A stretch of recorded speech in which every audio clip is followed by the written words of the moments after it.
नमस्कार दोस्तों, आप सभी का स्वागत है हमारे यूट्यूब चैनल एग्रीकल्चर एग्ज़ाम गुरु में। आज का वीडियो बीएससी एजी कर रहे छात्रों के लिए बहुत महत्वपूर्ण है। यह उनके सेमेस्टर एग्ज़ाम के लिए बहुत लाभदायक है। आज का जो हमारा टॉपिक है वह सॉइल कंजर्वेशन का agriculture metrology and climate change है। तो चलिए शुरू करते हैं। एग्रोमेट्रोलॉजी पढ़ने से पहले सबसे पहले हम लोगों को ये जान लेना चाहिए कि मेट्रोलॉजी होती क्या है। मेट्रोलॉजी को हिंदी में कहते हैं मौसम विज्ञान। ठीक है, जो मेट्रोलॉजी का मेट्रो शब्द है यह ग्रीक भाषा से लिया गया है। ग्रीक वर्ड मेट्रो मीन्स, और जो इसका अर्थ होता है मेट्रो, इसको बोलते हैं अगर हम लोग कायदे से पढ़े तो मिटीरियो होता है। इसका मतलब होता है अबव द अर्थ सरफेस, मतलब पृथ्वी की सतह से ऊपर। और लॉजी का अर्थ है इंडिकेटिंग साइंस, यानी विज्ञान का संकेत।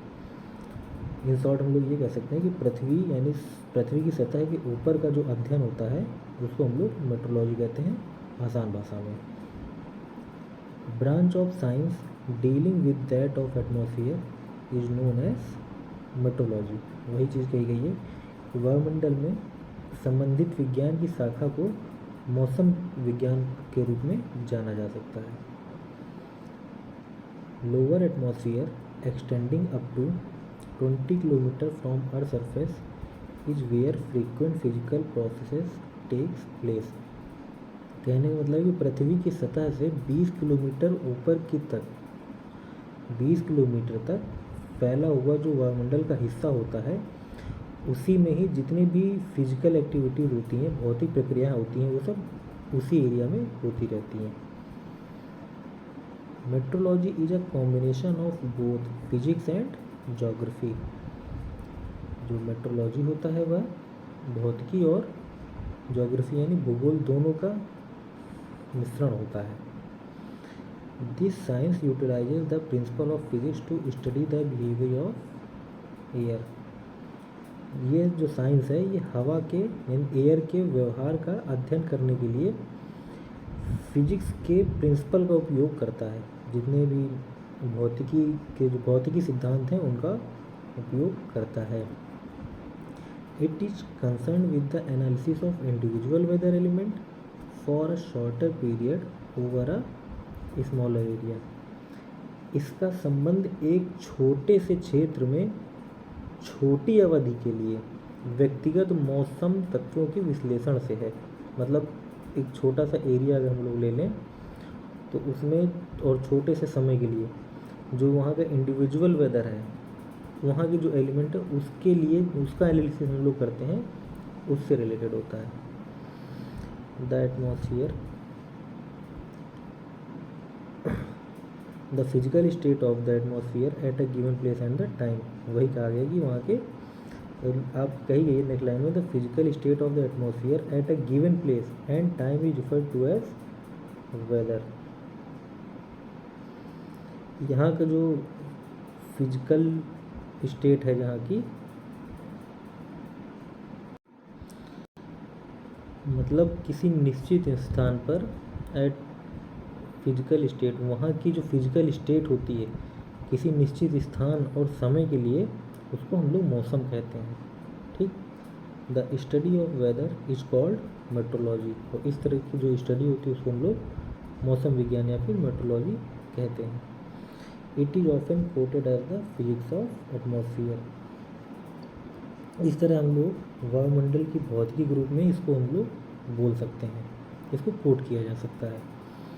यह जो वीडियो बनाया जा रहा है ये हिंदी और इंग्लिश दोनों में आपके लिए प्रोवाइड किया गया है। तो जिसको इंग्लिश में पढ़ना है, अगर वो नोट्स कॉपी करना चाहें तो वो वीडियो का पॉज करके उसका स्क्रीनशॉट ले सकते हैं, चाहे वो इंग्लिश वाले हों चाहे वो हिंदी वाले हों। तो अगर वो हिंदी वाले नोट्स स्क्रीनशॉट लेना चाहेंगे तो ले सकते हैं। आगे बढ़ते हैं। आगे आपको बताते हैं कि वेदर और क्लाइमेट में क्या डिफरेंस होता है। फिजिकल स्टेट, सबसे पहले वेदर देखते हैं हम लोग। Physical state of the atmosphere at a given place and given time, ये हम लोग अभी पढ़ चुके हैं कि किसी निश्चित स्थान और निश्चित समय पर वातावरण की जो फिजिकल स्टेट होती है वह वेदर होती है। और जो क्लाइमेट होता है long term resume of atmospheric variable of a given place और एरिया।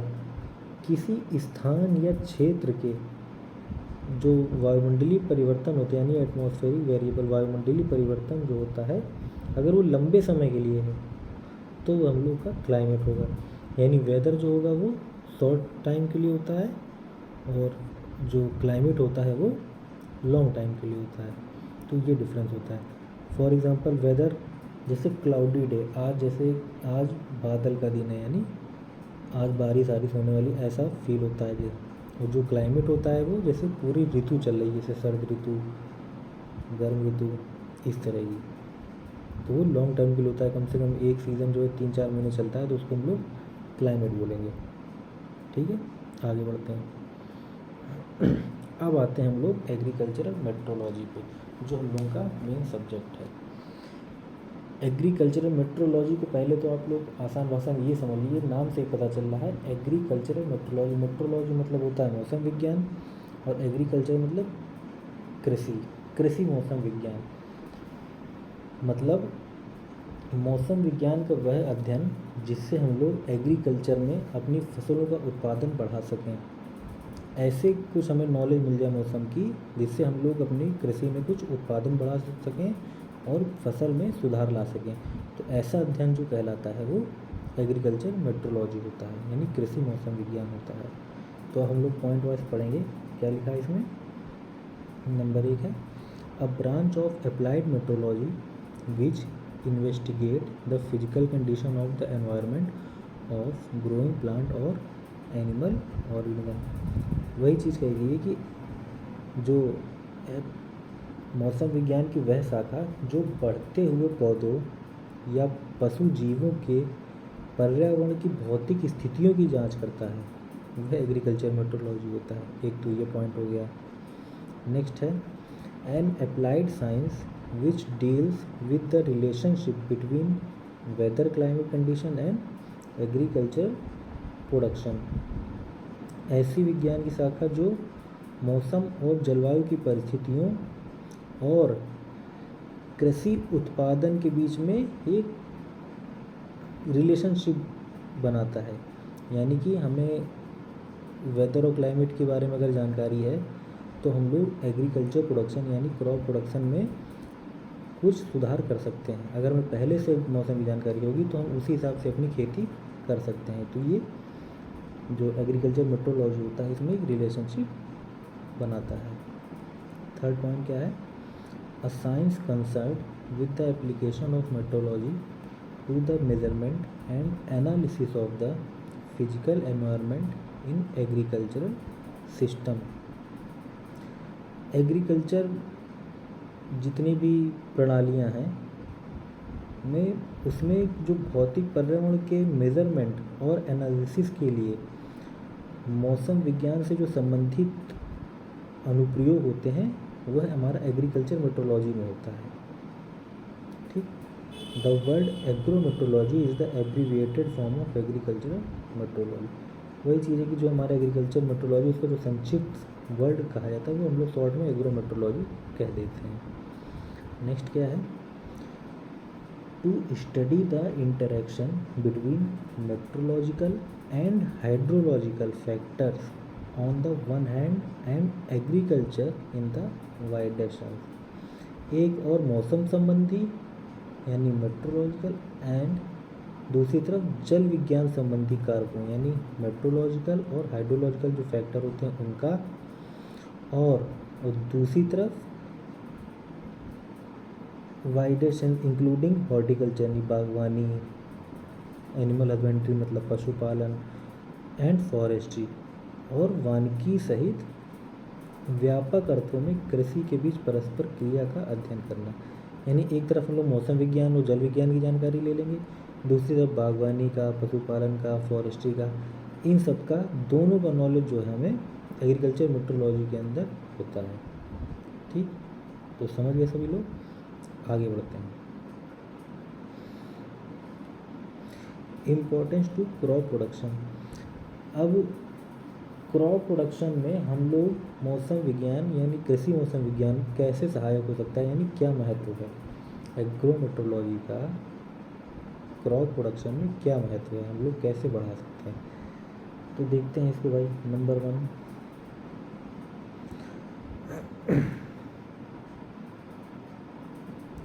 तो नंबर 1 पॉइंट है helps in planning cropping pattern oblique system. मतलब फसल प्रणाली की योजना बनाने में मदद करता है कि मैं उनको कैसे कैसे क्रॉप उगानी है, उसकी प्लानिंग में मदद करता है। जाहिर सी बात है, अगर हमें मौसम की पहले से जानकारी है तो हम अपना क्रॉपिंग पैटर्न क्या रखेंगे ये हम डिसाइड कर सकते हैं। Number 2, selection of sowing dates for optimum crop yield. Selection of sowing dates, हमें अच्छी पैदावार के लिए किस समय हमें बुआई करनी है, ये तारीखों का मतलब अंदाज़ा हमें बता सकता है। अगर हमें एग्रोमेट्रोलॉजी की नॉलेज है तो हम लोग अच्छी पैदावार के लिए सही समय पे हम लोग बुआई कर सकते हैं। Next, cost effective ploughing, harrowing, weeding etcetera. अगर हमें पहले से एग्रोमेट्रोलॉजी नॉलेज है तो उससे जुताई, हैरोइंग और निराई के लिए जो कॉस्ट लगती है वह ज़्यादा नहीं लगेगी। हमें अब पहले से आइडिया होगा तो उसी हिसाब से सारी जितनी भी क्रियाएं होती हैं वो सब करेंगे। Next, reducing losses of applied chemicals and fertiliser. अगर हमें पहले से पता है तो हम उसी हिसाब से जो हमारे फर्टिलाइज़र्स और केमिकल्स हैं उनका नुकसान होने से हम लोग बचा सकेंगे। अगर हमें नॉलेज नहीं तो हम लोग उसी हिसाब से यूज़ करेंगे तो कभी ज़्यादा यूज़ हो जाता है तो उसका फिर वो नुकसान हो जाता है। तो हमें अगर नॉलेज है मौसम के बारे में कि किस समय क्या करना है तो हम लोग उसी हिसाब से केमिकल और फर्टिलाइज़र का उपयोग करेंगे। जुडिशियस इरिगेशन टू क्रॉप, अगर हम जो फसल है हमारी उसका सही समय पे हम लोग इरिगेशन करेंगे, सिंचाई करेंगे। Efficient harvesting to all crops, और उसी हिसाब से सभी फसलों की हम लोग कटाई भी कर सकते हैं। रिड्यूसिंग और eliminating outbreak of pest and disease, कीटों एवं रोगों के जो आउटब्रेक प्रकोप होते हैं उनको कम करना, ठीक, उसको हम लोग कम कर सकते हैं। Efficient management of soils which are formed out of weather action, मौसम की क्रियाओं से जो निर्मित होने वाली मिट्टियाँ हैं, कुछ क्या कहते हैं कि मौसम के हिसाब से जो मिट्टियाँ निर्मित होती हैं उसका मैनेजमेंट कैसे करना है, ये भी हमें एग्रोमेट्रोलॉजी से हेल्प मिल जाती है। ठीक, तो ये थे हमारे कि क्रॉप प्रोडक्शन में फसल की पैदावार में एग्रोमेट्रोलॉजी कैसे हमारे लिए सहायक हो सकता है, ठीक, उसका क्या महत्व है। चलिए आगे बढ़ते हैं।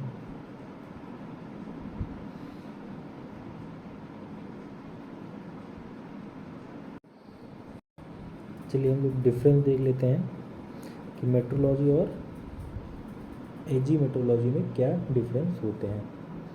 तो सबसे पहले मेट्रोलॉजी,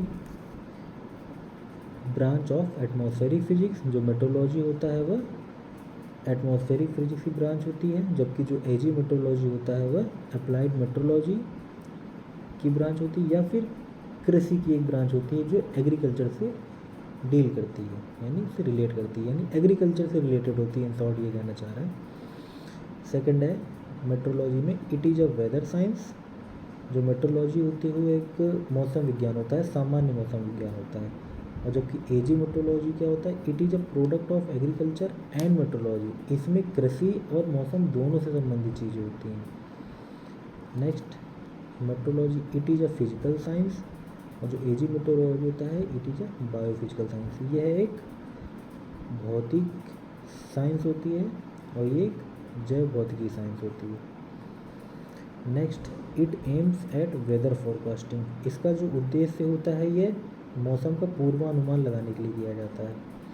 और जो एजी मेट्रोलॉजी होती है it aims at improving quantity and quality of crop production through meteorological skill, इसका जो उद्देश्य होता है क्रॉप प्रोडक्शन की क्वांटिटी यानी उसकी मात्रा और क्वालिटी उसकी गुणवत्ता को इम्प्रूव करने के लिए इसका उद्देश्य होता है। Next, weather service in the concern, इसमें सामान्य मौसम की सर्विस होती है। और इसमें क्या होता है, एग्रीमेट्रोलॉजी में agro advisory service to the farmers is the concern based on the weather forecast, किसानों को मौसम के बारे में जानकारी देना ये एग्रीमेट्रोलॉजी का उद्देश्य होता है कि कैसे कैसे हमको खेती करनी है, मौसम क्या आने वाला है, कैसा मौसम रहेगा, उसी हिसाब से हम लोग किसान जो है आगे की क्रियाएँ करते हैं। It is linking science to the society, ये सोसाइटी से लिंक होता है। और ये जो होता है एग्रीमेट्रोलॉजी होता है, ये फार्मिंग कम्युनिटी से लिंक होता है। चलिए, ये बहुत इंपॉर्टेंट है, ये आपके एग्ज़ाम में आ सकता है, तो इसको सही से तैयार करेंगे। आगे बढ़ते हैं। फ्यूचर स्कोप, एग्रीकल्चर मेट्रोलॉजी का फ्यूचर स्कोप क्या क्या हो सकते हैं, तो देखते हैं भाई। Number 1, to study climatic resource of a given area for effective crop planning, कोई भी अगर हमें फसल योजना तैयार करनी है, उसके लिए दिए गए क्षेत्र के जो क्लाइमेटिक रिसोर्स होते हैं उसका अध्ययन करना। अगर हमें किसी क्षेत्र में हमें क्रॉप मतलब फसल योजना की प्लानिंग करनी है, तो उसके लिए हमें जो हमारे क्लाइमेटिक जलवायु संसाधन है उसके लिए हमें अध्ययन करना पड़ेगा। ठीक है। Next, to evolve weather based effective farm operation, मौसम आधारित प्रभावी कृषि संचालन विकसित करना, कि हमें मौसम के हिसाब से अगर चलना है तो उसी हिसाब से जो एग्रीकल्चर ऑपरेशन है उसको संचालित करना पड़ेगा। ठीक, उसी हिसाब से उनको डेवलप करना पड़ेगा। थर्ड है, to study crop weather relationship in all important crops and forecast yield based on agroclimatic and spectral indication using remote sensing, जितने भी महत्वपूर्ण फसलें हैं उनमें मौसम संबंधी जो फसल है उनका अध्ययन करना पड़ेगा। और रिमोट सेंसिंग आजकल बहुत ज़्यादा ट्रेंडिंग में है। रिमोट सेंसिंग का उपयोग करके हम लोग एग्रीकल्चर क्लाइमेट और ये जो फोरकास्ट, ये स्पेक्ट्रल इंडिसेस होते हैं, इसके आधार पर जो क्रॉप की पैदावार है उसका पूर्व अनुमान लगाना हमें सीखना पड़ेगा। ठीक। Next, to study the relationship between weather factor and incident of pest and disease of various crop, मौसम के कारकों और विभिन्न फसलों में कीटों और बीमारियों की घटनाओं के बीच संबंध का अध्ययन करना। ठीक, जितने भी वेदर के फैक्टर हैं और जो अलग अलग फसलों में जो कीट लग जाते हैं और बीमारी लग जाती हैं उनके बीच में कैसे संबंध स्थापित करेंगे, इसका हमें अध्ययन करना पड़ेगा। To monitor agriculture drought on crop wise for effective drought management, फिर उसके लिए हमें सूखा ड्रॉट यानी सूखा के लिए फिर हमें मैनेजमेंट करना पड़ेगा। ठीक, आगे बढ़ते हैं। ये बहुत इंपॉर्टेंट चीज़ है, उसको देखते हैं। जो अर्थ होता है, earth is elliptical in shape and has 3 sphere, पृथ्वी का जो शेप होता है वो इलेप्टिकल होता है और इसके 3 स्फीयर होते हैं। कौन कौन से? एक होता है हाइड्रोस्फीयर, एक होता है लिथोस्फीयर, एक होता है एटमॉस्फेयर। जो हाइड्रोस्फीयर होता है वो जो हमारा जल वाला पोर्शन होता है उसको हाइड्रोस्फीयर कहते हैं। जितना सॉलिड वाला पोर्शन होता है उसको हम लोग लिथोस्फीयर कहते हैं, और जो जितने भी गैसियस पोर्शन है उसको हम लोग कहते हैं एटमॉस्फेयर। तो हम लोग एटमॉस्फेयर देखते हैं कि एटमॉस्फेयर होता क्या है। एटमॉस्फेयर को हिंदी में सभी पता है कि वातावरण होता है हिंदी में। Atmosphere, the atmosphere is the colourless, odourless and tasteless physical mixture of gases which surround earth on all side. वायुमंडल, जो वायुमंडल होता है हमारा वातावरण जो है, ये एक गैसों का मिक्सचर होता है जो कि कलरलेस यानी रंगहीन होता है, गंधहीन और स्वादहीन होता है। ये गैसों का मिक्सचर होता है। और ये पृथ्वी को चारों ओर से घेरे हुए होते हैं। We surround earth on all side, ये चारों तरफ से घेरे हुए होते हैं। It is mobile, compressible and expandable. यह मोबिल मतलब गतिशील होता है, कंप्रेसिबल मतलब संपीड़ित होता है, एंड एक्सपेंडेबल मतलब ये विस्तार करने योग्य है, एक्सपेंड हो सकता है। It contains huge number of solid and liquid particles called aerosol. वायुमंडल में बहुत सारे संख्या में सॉलिड और लिक्विड पार्टिकल होते हैं, जिनको हम लोग एरोसॉल कहते हैं। ये चीज़ बहुत इंपॉर्टेंट है, जो सॉलिड और लिक्विड पार्टिकल होते हैं उसको हम लोग क्या कहते हैं, एरोसॉल कहते हैं। Some gases are permanent atmospheric constituent in fixed proportion to the total gas volume.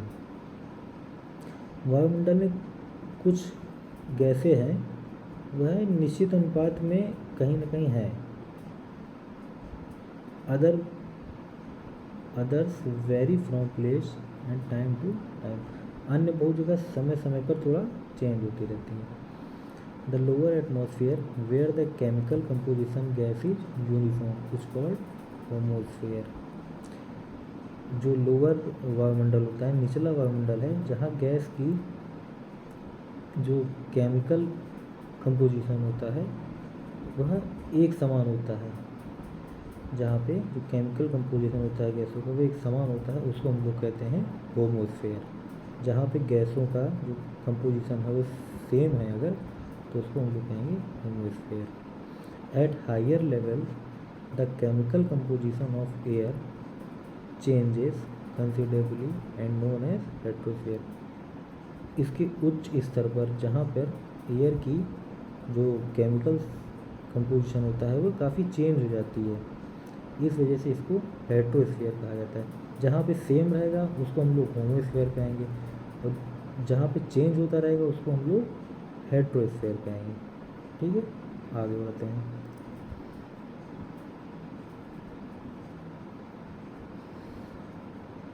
Usage of atmosphere. वायुमंडल के कौन कौन से भाई उपयोग हैं?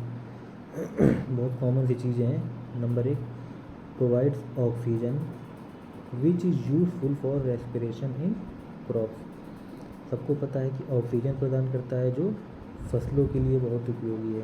भाई जो क्रॉप होगी वो भी तो श्वसन करते हैं, रेस्पिरेशन उनके लिए बहुत उपयोगी है। Provides carbon dioxide to build biomass in photosynthesis. प्रकाश संश्लेषण में हेल्प करता है। जो प्रकाश संश्लेषण है फोटोसिंथेसिस में बायोमास के निर्माण के लिए CO2 प्रदान करता है। Next, provide nitrogen which is essential for plant growth. आप सभी को पता है कि प्लांट की ग्रोथ के लिए नाइट्रोजन कितना इंपॉर्टेंट है, तो नाइट्रोजन प्रोवाइड करता है। Acts as a medium for transportation of pollen. जाहिर सी बात है, जो हमारे परागकण हैं उनके यानी पॉलन जो हैं उनके ट्रांसपोर्टेशन एक जगह से दूसरे स्थान पर ले जाने के लिए एक प्रकार के मीडियम के रूप में ये हेल्प करता है। Next, protect crop plant on earth from harmful UV rays. जो ये UV रेज होती हैं ये प्लांट्स के लिए भी और हम लोगों के लिए, इंसानों के लिए भी बहुत हानिकारक हैं। तो इसको क्या कहते हैं, पृथ्वी पर पहुंचने से थोड़ा रोकता है।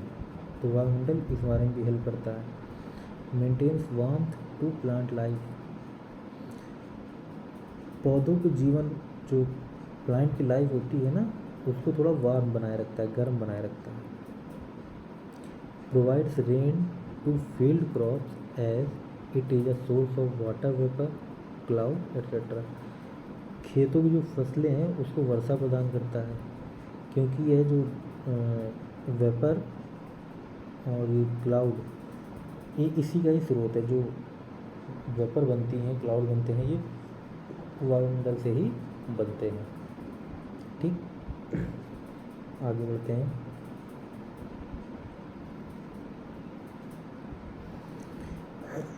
कंपोजिशन ऑफ एटमॉस्फेयर, ये बहुत ज़रूरी चीज़ है, आप सभी को पता होना चाहिए, बहुत बेसिक सी चीज़ है।